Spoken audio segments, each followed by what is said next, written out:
We are recording. This is SIG Network for Thursday, April 30th, 2020. Code of conduct is in effect. Don't be jerks. Be excellent to each other. And with that, let's jump in. I actually didn't load the agenda. Let me do that. Oops. Who's doing triage today?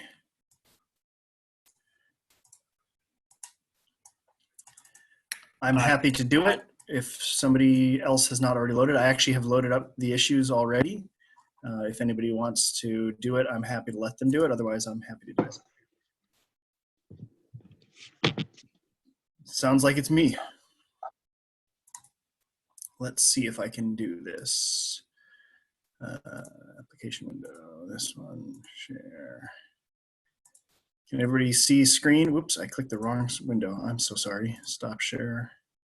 Share screen.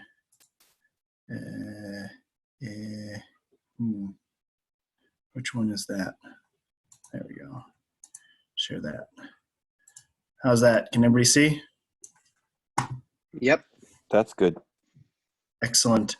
All right, so I went through and loaded up all of the unresolved. I actually went through a few before and either addressed them or closed them. It looked like a few other people were doing the same. So let's see.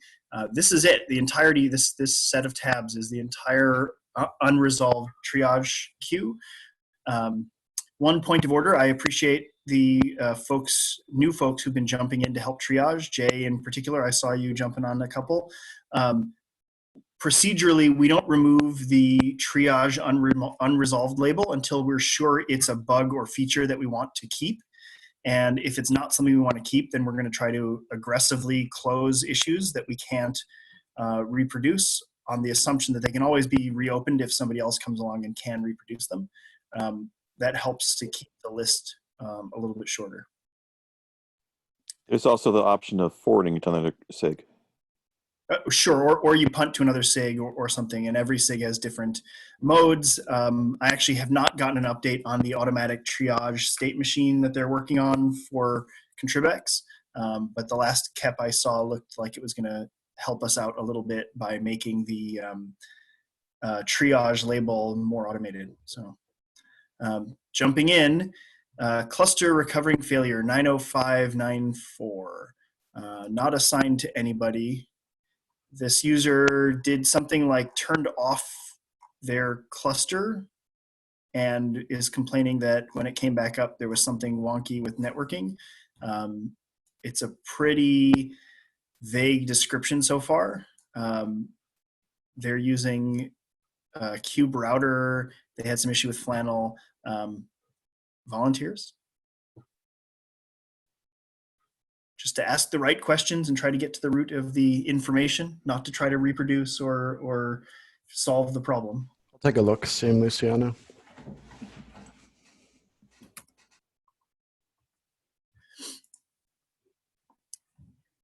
Next, a field administrator. Oh, this one has a PR open for it, so we'll just leave this. Multiple service delete with foreground propagation policy. It is assigned to ELAD M26, and it looks like Andrew and he are working on it. Okay.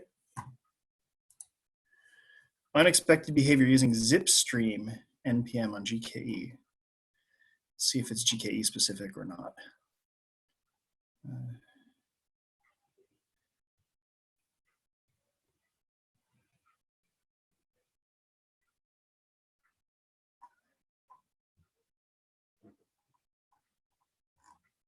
That is not a helpful.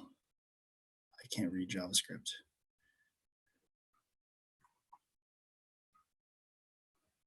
What version were they using? There was that spurious resets, kill long running connections, IP tables fix like 6 months ago or something. There's no mention of it here.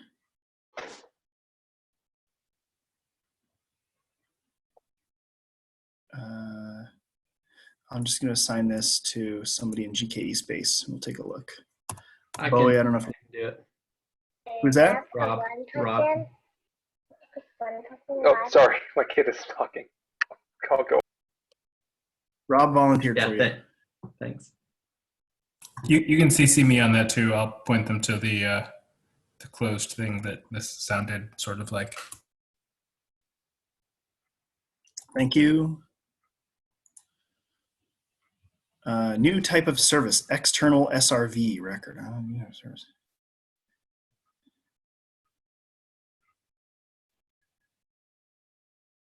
I was talking with this guy, and I don't think that the use case makes any sense. But you should read it.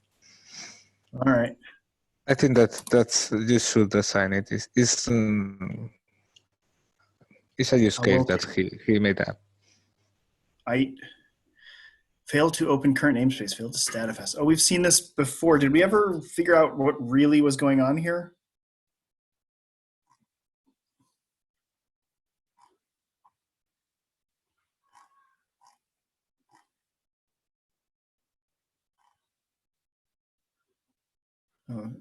Ricardo and Seta are working on it. All right, we'll come back to this one. Sounds like it's in progress. We come back to next session. Services without selectors, bug or feature, both.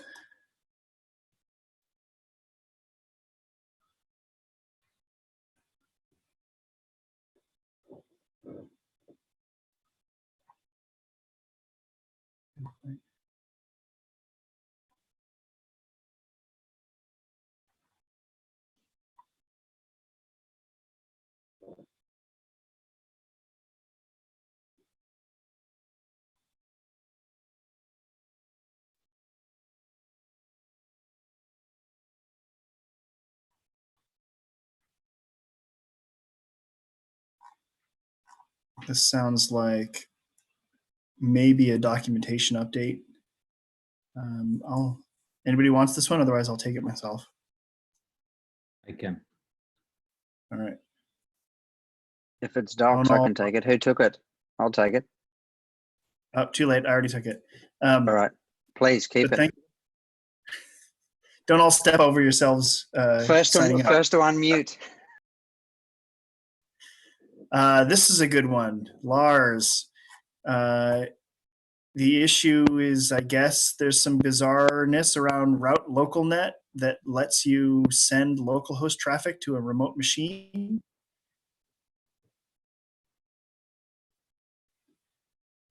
There's some discussion on this already. I don't have a lot of context as to what this is, and I can't reproduce it in my environment because of the network that I'm using. Does anybody have context they can add to this?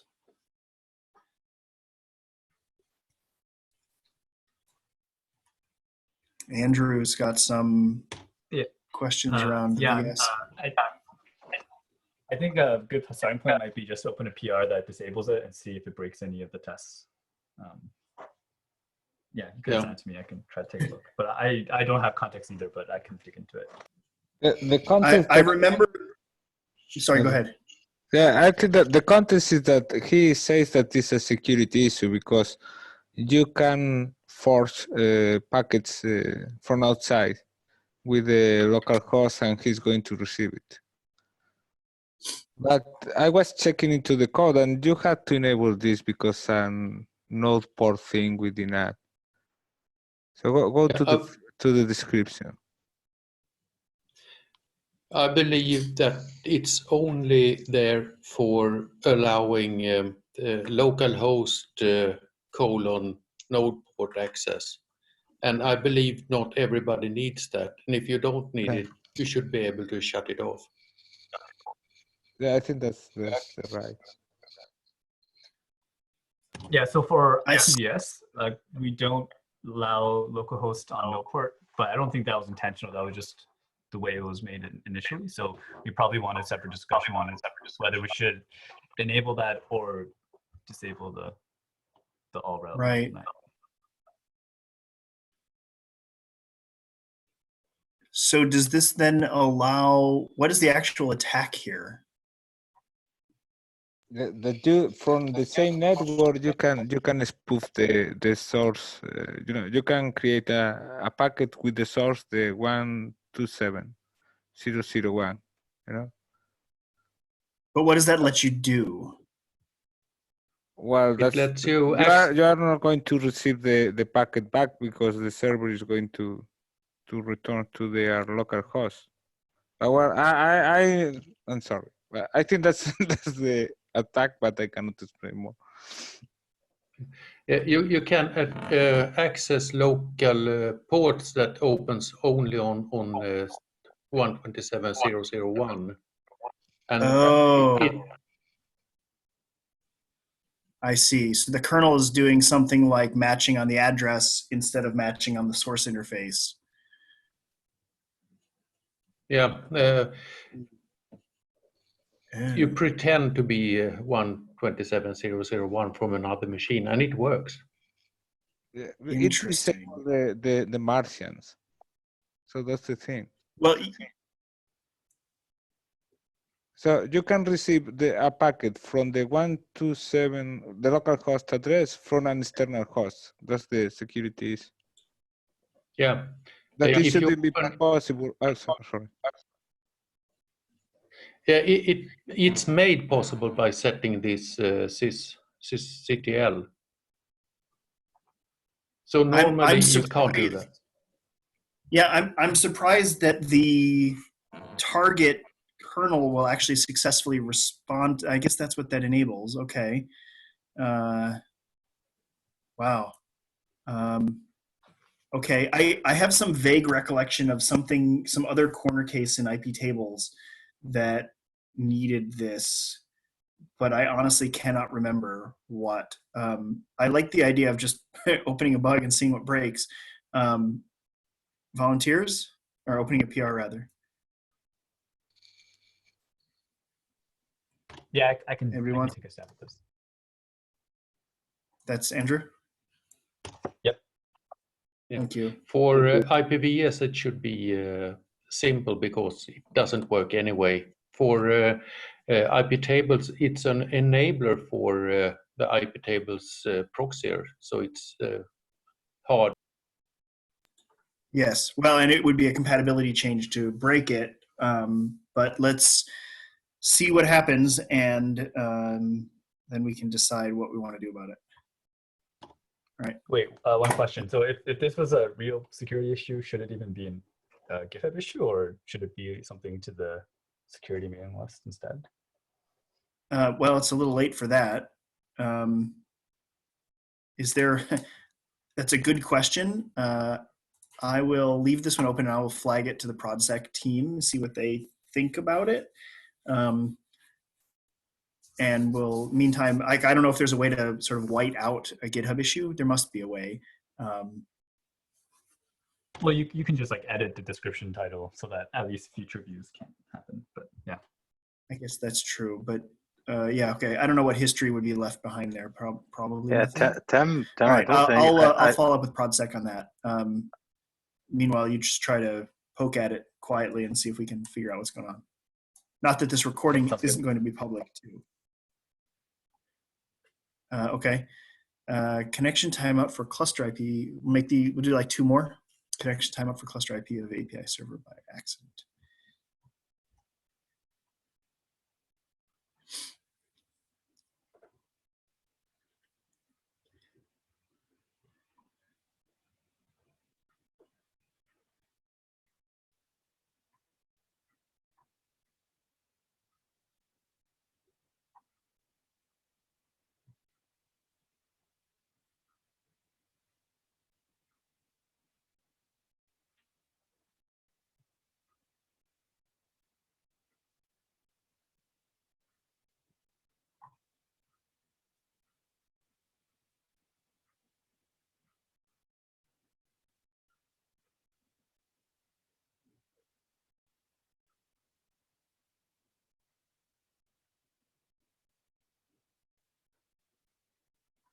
There's a lot in here. I'm not sure I understand exactly what's being described.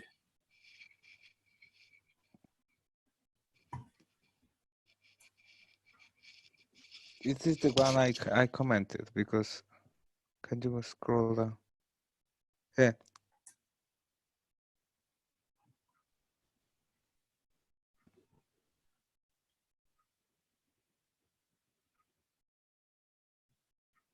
in this case, I think that there is one moment that he has two connections with the same tuple, you know, IP source, source port, Right. IP destination, and port destination. And my guess is that contract is not allowing one of the connections.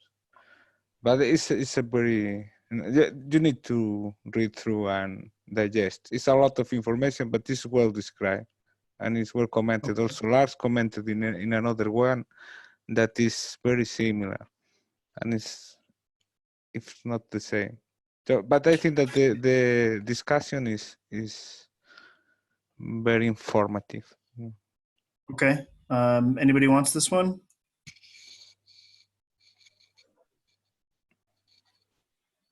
Anybody? Then I can follow up. I started, I will finish.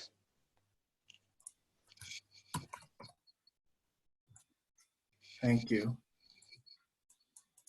All right, I we'll don't do mind one if you more. want to just put a random one onto my plate, Tim. And my other one from last week is over, I think. So I can pick up. Okay. Connection to : 1. This is a consequence of the other. I actually put them together, but I separated them because I of the see. corresponding sysctl doesn't exist for IPv6. You can't connect through the loopback interface.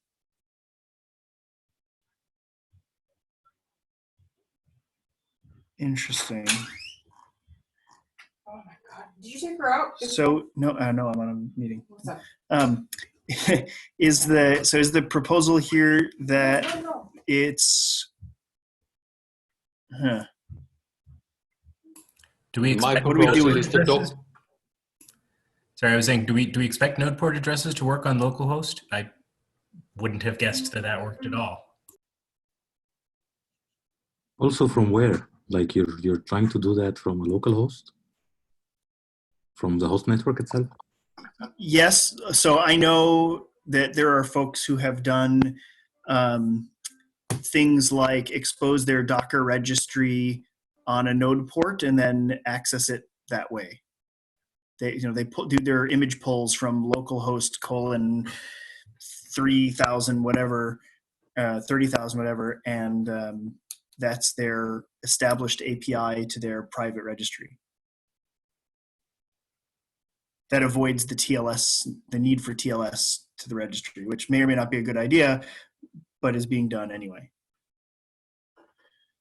Except if they're doing it node port, that means that the registry is open off localhost as well, doesn't it? Sure. They literally run it in their cluster as a service. But Docker will require TLS for anything that isn't localhost. Okay. But it makes a special exception for localhost. And since localhost is in the context of kubelet, it works.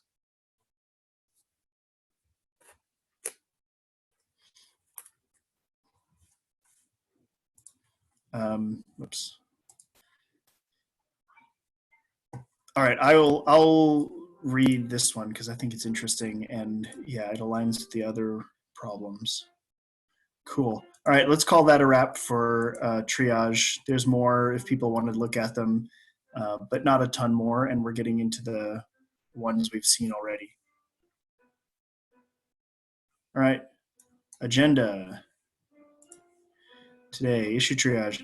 Timebox 10-minute discussion on dual stack services. I'm assuming that's you, Cal? I just realized I didn't leave my name. Yes, that's me. The floor is yours. So, okay. There are two proposals on the table for services as we move towards and evolve towards dual stack services. The first proposal is what we have right now, where the users say specifically which family they want.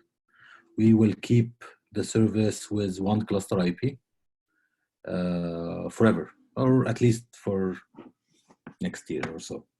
That's the current merged code with the stuff that Clayton pointed out, and this is what the KEP described. What this document that I have shared on the SIG network, and I can share it now again, here again, is a proposal for moving for multiple cluster IPs services, specifically a dual stack service that carries one cluster IP4, one cluster IPv6, depending on the default. The first one will be 4 or 6, just like pod IPs. All right.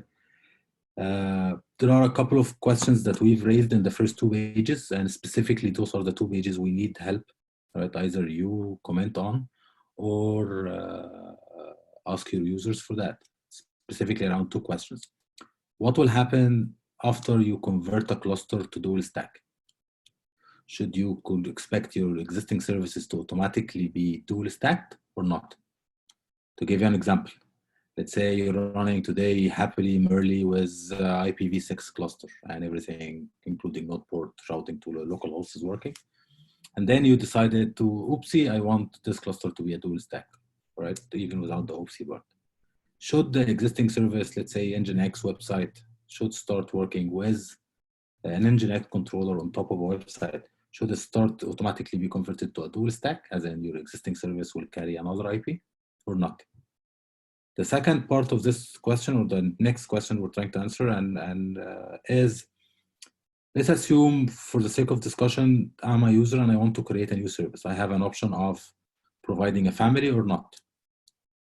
Right. If I did not provide a family specifically, if I said IP family is null, right, field, should the services that will be created as a result of my action, should it be a single family according to the cluster default, or should it be a dual stack for a dual stack service? Those are primarily the 2 questions that we're asking. What will happen to existing services after upgrade, and what will happen to new services with a null family?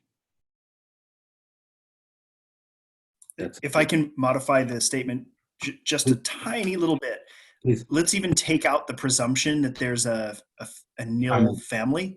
That you don't say anything about IP family. What happens? And clearly there's been, so thank you first of all to the people who've already commented. There's a fair number of differing opinions already, which is interesting. And every time somebody posts their own story with it, I get more insight into what people are thinking. I think we need more.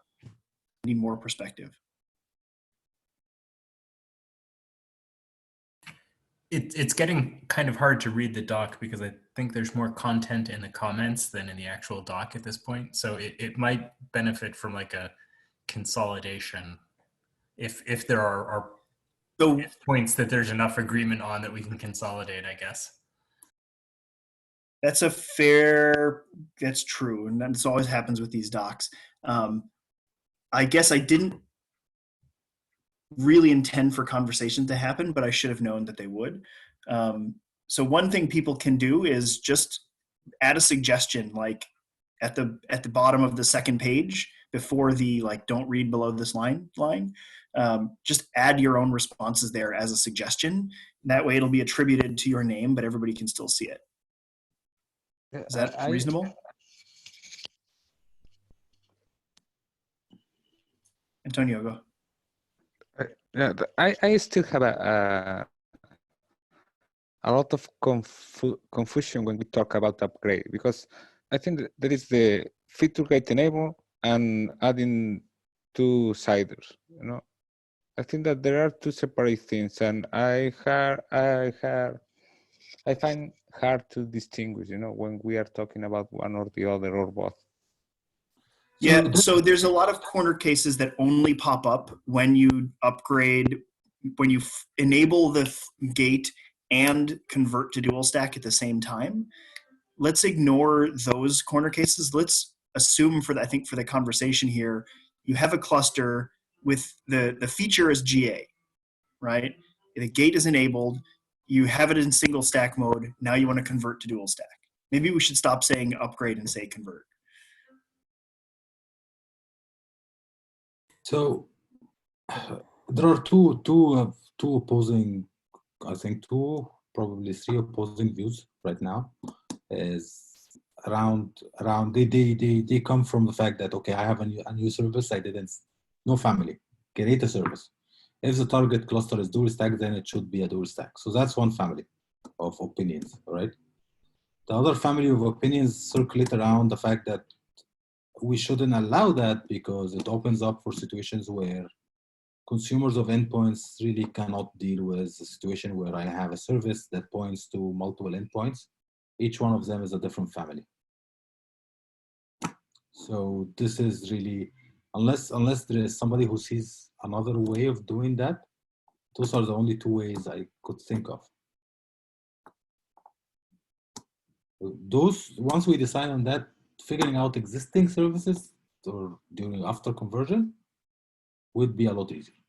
The question we've been asking around is, what do really users expect on a cluster dual stack and the create a service? What do they expect? That's really the heart of it. That's really it. Like, it became clear after we had gotten this far with it that for at least some people, we had missed what their expectations were. And I'm not saying that, Clayton's expectations were necessarily correct, but that we didn't get what he expected. And so I want to understand if he's in the norm or if he's the oddball. And I'm absolutely confident that whatever we decide is the right thing to do, we can figure out how to do safe conversions and upgrades. But we need to get agreement on what is the right thing. Yes. So I never came into this meeting thinking that we'll gain consensus, all right? I just wanted to make sure that everybody goes through the doc, that we understand what we're trying to achieve here and where we want to take this thing, right? The thing that also I said it and I didn't see a lot of tears or agony or shouts, which was multiple cluster IPs, which is impressive. All right, so this is also something like we're trying to think of, but we don't have a lot of disagreement around that. So there is that as well. It's a consequences of having dual stack services.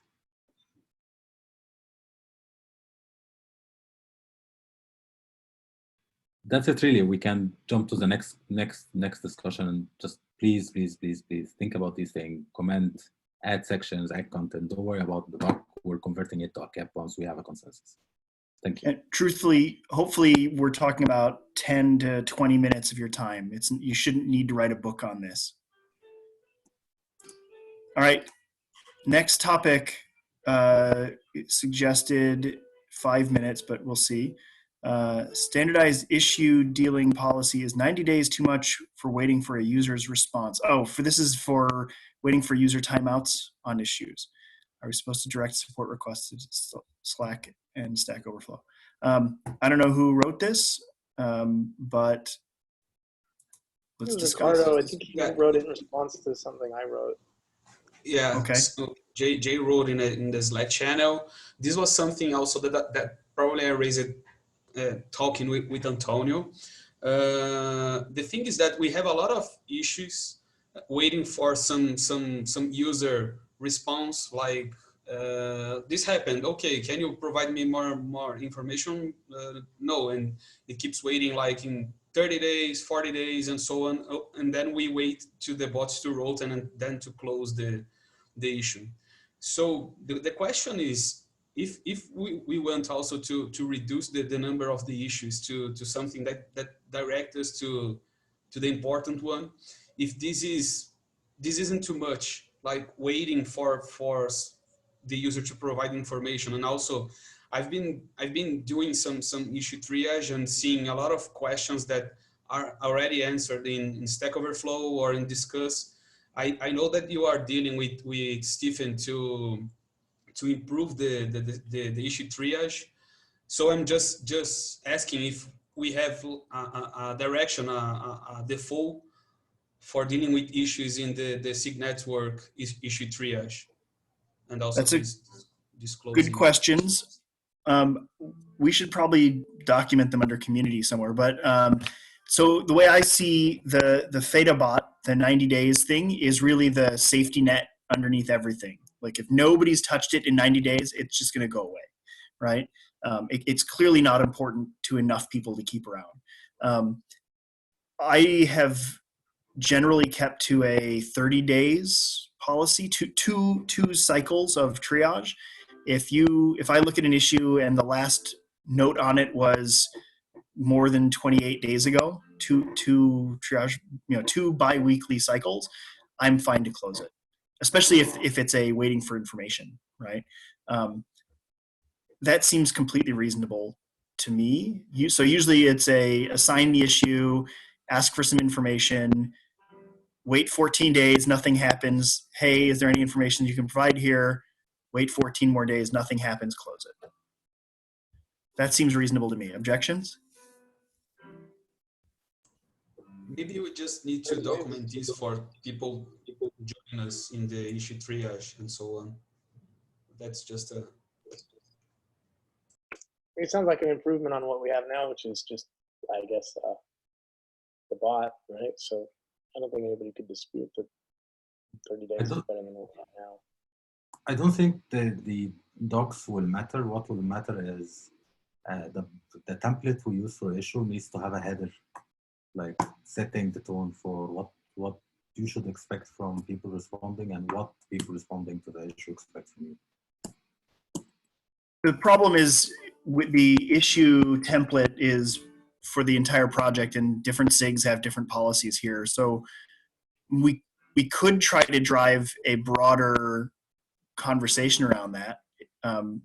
I would be happy to see somebody do it. I don't have the energy right now to do it myself. Could you just update the bot to update the, by the way, because there's a SIG Network specific bot, right? Like Valerie's bot. No, the Feta bot is a general bot. It runs over everything. Athena is our bot. I mean, our quote quote. Valerie runs it on our behalf unofficially. Yeah, that's the one. Like, could we just make that one say that? Valerie, are you here?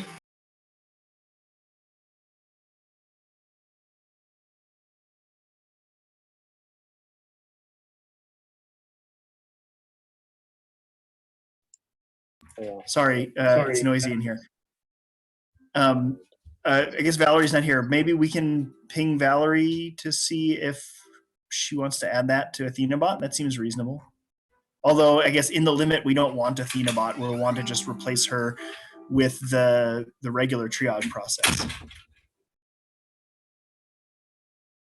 Does somebody want to open a SIG contribx issue that says each SIG should be able to provide parameters to the FetaBot or contribx bot that would manage SIG assigned issues? Huh, that sounds like a fun kept to write. Like a metadata thing that you could. Yeah, exactly. I should be able to check in SIG network metadata and have a bot operate on that metadata. I can open the issue. I don't know if I would be able to write the cap, but I can open the issue. No problem. Sure. All right. Send it towards SIG contribx. They're great. Great. Thank you. Yeah, that's might be useful for other SIGs too. I don't know. Maybe CC me on that, Ricardo. Maybe I can help.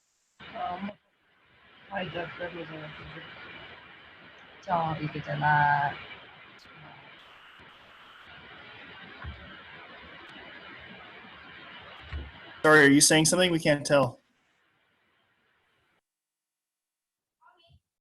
No? Okay. Next item on the agenda was time for a SIGNet v2 network policy conversation. I saw some docs and stuff going on around there. Do you guys want to do an update or something?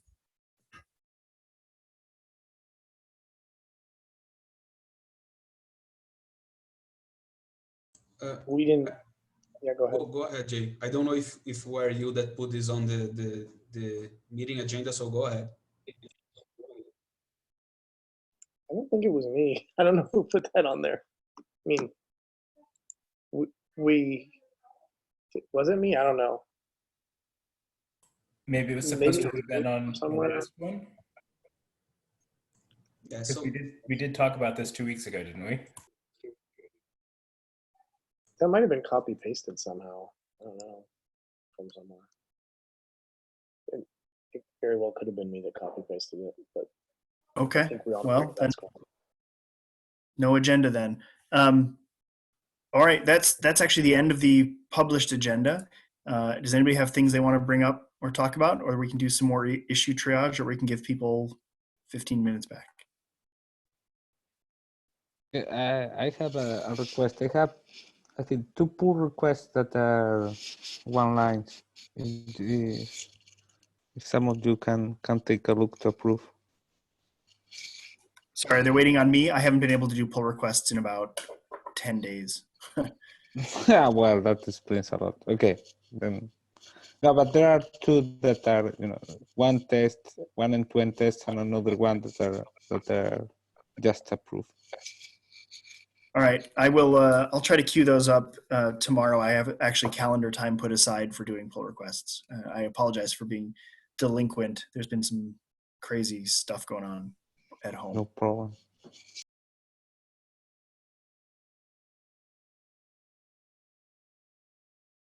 We Anyone could, else? if there's anything else there is, I know Dan's here, Casey's not here. I don't know if there's any other issues on that are network policy validation kept. If there's anything else, we could discuss them now. I don't think there's anything left though, so, but it's been kind of lingering for a while. I'm thinking, is there anything remaining? Yeah, it's yours if you want it. Daddy, can I eat something special now? Hello? I ate something special. Oh God, is my voice coming through? Yes, Cody, we hear you. Okay, along with like 2 other people. Yeah, we're like 3. Yeah, I was gonna take a pass today. I saw that the conversation has quieted down. That's all. Okay. Yeah, cool. Yeah, I think it's close. I think I'm pretty happy where things ended up. I think at some point looking into a DSL for building those things might be worth doing, but for the builder part, but we can readdress that another time.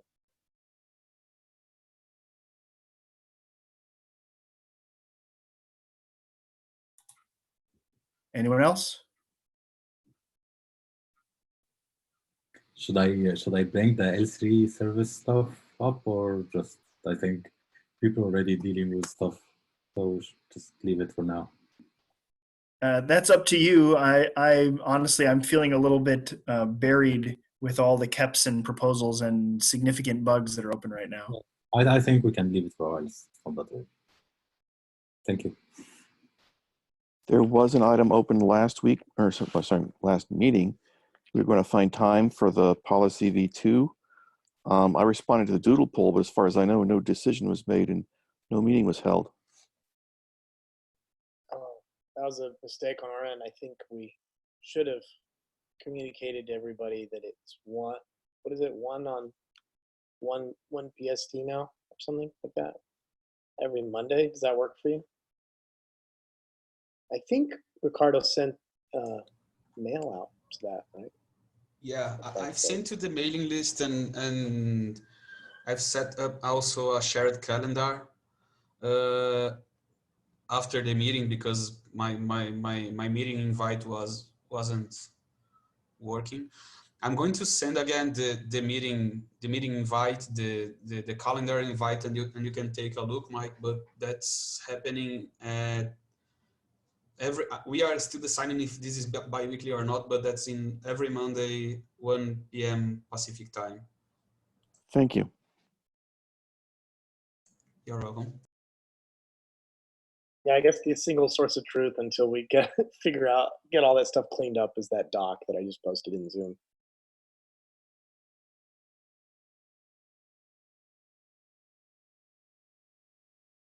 Okay, last call.